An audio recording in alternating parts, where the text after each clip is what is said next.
14 seconds. That's how long the final radar sequence lasted before John F. Kennedy Jr.'s aircraft disappeared over the Atlantic. At 9:41 p.m. on July 16, 1999, the last return placed his Saratoga at 2,200 feet, descending at 4,700 feet per minute toward Blackwater. No distress call, no mechanical failure. What the radar data revealed across those last hours tells a story no one in the cockpit survived to tell.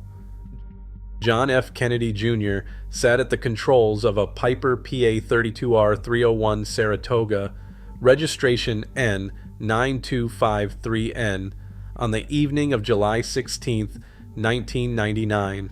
He was not accompanied by a flight instructor or a co-pilot. Two passengers joined him, his wife Carolyn Bessette Kennedy and her sister Lauren Bessette. The plan was straightforward: a night flight departing Essex County Airport in Caldwell, New Jersey, with a stop at Martha's Vineyard before continuing to Hyannis, Massachusetts. The Saratoga, a high-performance single-engine aircraft, was loaded for a routine journey along the northeastern coastline. At 8:38 p.m. Eastern Daylight Time, Kennedy contacted ground control. The exchange was brief, just 34 words, confirming his readiness for taxi and specifying a right turnout after takeoff. Ground control cleared the Saratoga for departure. There were no further transmissions from Kennedy after this point. The aircraft lifted off shortly before 8:40 p.m., climbing away from the lights of Caldwell into the darkening sky. Radar tracked the Saratoga as it climbed to a cruising altitude of about 5,500 feet, holding a southwest heading at a steady ground speed of around 140 knots. The flight followed a direct route toward Martha's Vineyard, with no deviations or irregularities in the initial radar returns. For investigators, the evidence from this phase painted a picture of a normal, uneventful departure: a private pilot, a certified aircraft, and a clear flight plan. The last routine contact with air traffic control would soon give way to a silence that would define the rest of the night. Beyond the airport perimeter, the environment began to strip away the familiar cues a pilot relies on. John F. Kennedy Jr. was licensed to fly by visual reference, not by sole reliance on cockpit instruments. He had passed the written exam for an instrument rating but had not completed the flight training. As the Saratoga left the lights of New Jersey behind, the world outside the windshield turned ambiguous. Visibility hovered between 3 and 5 miles, but haze blanketed the sky up to nearly 6,000 feet. Over the Atlantic, the water below offered no reflections, no shoreline, nothing to separate sea from sky. The horizon dissolved into a uniform gray. In these conditions, even a skilled and careful pilot can lose their bearings. The darkness and haze erased outside reference points, leaving only the instrument panel to distinguish level flight from a gentle bank or a slow descent. But without an instrument rating, Kennedy was not trained to fly when visual cues disappeared. The National Transportation Safety Board would later identify this scenario as a textbook hazard for night flights under visual rules. The combination of darkness, haze, and featureless water placed the Saratoga in a classic danger zone, one that has fooled many pilots before. As the flight pressed on, the outside world was already turning hostile, setting the stage for a sequence of events that would soon be measured only by radar and the silent record of the instruments. Radar data from the midsection of the flight shows the Saratoga maintaining a steady course over the coastline. After the initial climb, the aircraft leveled off at an altitude near 9,000 feet, then settled into a cruising altitude of about 5,500 feet. The heading held close to 210 degrees, almost southwest, matching the direct route toward Martha's Vineyard. Ground speed hovered around 130 knots, consistent with both the aircraft's type and the prevailing winds that night. Each radar return during this segment placed the Saratoga in stable en route flight, showing no abrupt changes in direction, altitude, or speed. The radar overlays used by investigators reveal a consistent line of progress point by point across the screen. There were no sudden altitude drops, no erratic turns, and no evidence of struggle in the data. This portion of the record stands in sharp contrast to the chaos that would come later.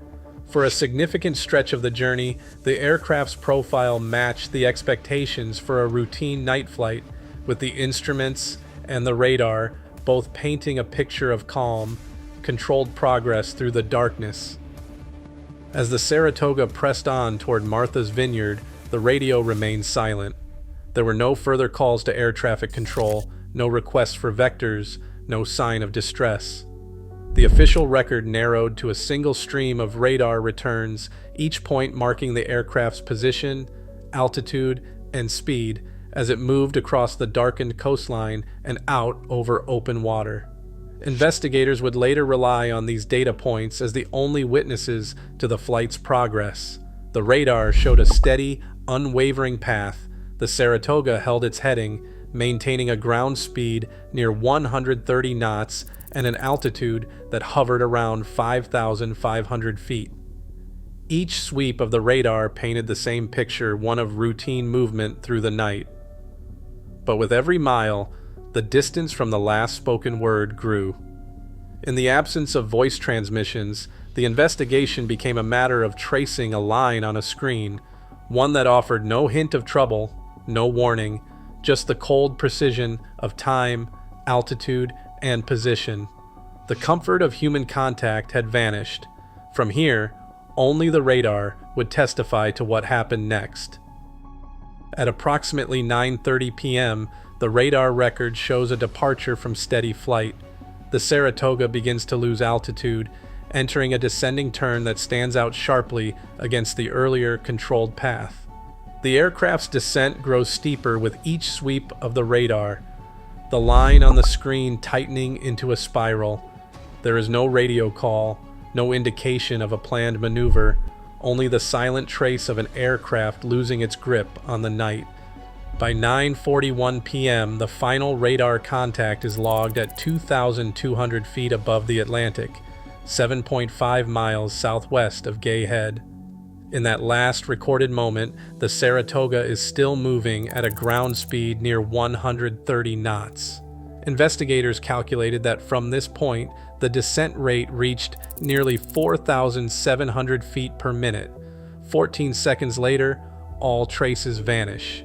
The NTSB would later confirm that no mechanical failure contributed to the loss of control. The aircraft systems, from the engine to the gyros, were examined and cleared. The evidence pointed elsewhere. In the absence of a visible horizon, with darkness and haze merging sea and sky, the scenario matched a classic case of spatial disorientation. The pilot's senses gave false cues. The instruments, unheeded, recorded the reality. The finding of the NTSB is blunt. The loss of control was caused by spatial disorientation, not by weather, not by malfunction, but by the human limits of perception in a hostile environment. The final fix on radar is not just a location, but the moment when control was irretrievably lost. The search for the missing Saratoga began within hours of the last radar contact. Coast Guard vessels and Navy divers swept the area southwest of Martha's Vineyard, guided by sonar and the faint hope of finding survivors. Side-scan sonar soon revealed a debris field scattered across the seafloor at a depth of about 110 feet. The pattern of wreckage told its own story. Fragments of fuselage, wings, and the engine clustered tightly, consistent with a high-speed, near-vertical impact.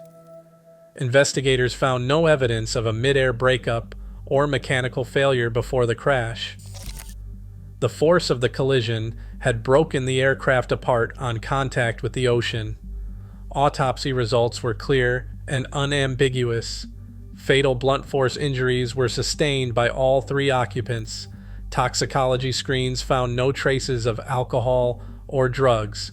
The physical evidence from the shattered airframe to the medical findings, left no doubt about the violence of the final moments. What began as a disappearance in darkness now stood confirmed by the cold certainty of the wreckage below. Aviation experts studying the Kennedy accident often return to the question of decision-making under pressure. The presence of family on board, combined with a planned arrival for a wedding the next day, created a schedule that left little margin for delay. In the cockpit, confidence built on recent training and successful flights can mask the limits of actual capability, especially when flying at night over water. The environment that night erased visual cues, demanding skills that only instrument training can provide.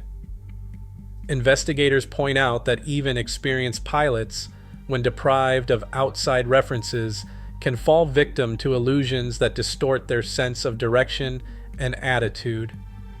The difference between a safe arrival and disaster can shrink to a matter of seconds when judgment slips or conditions change.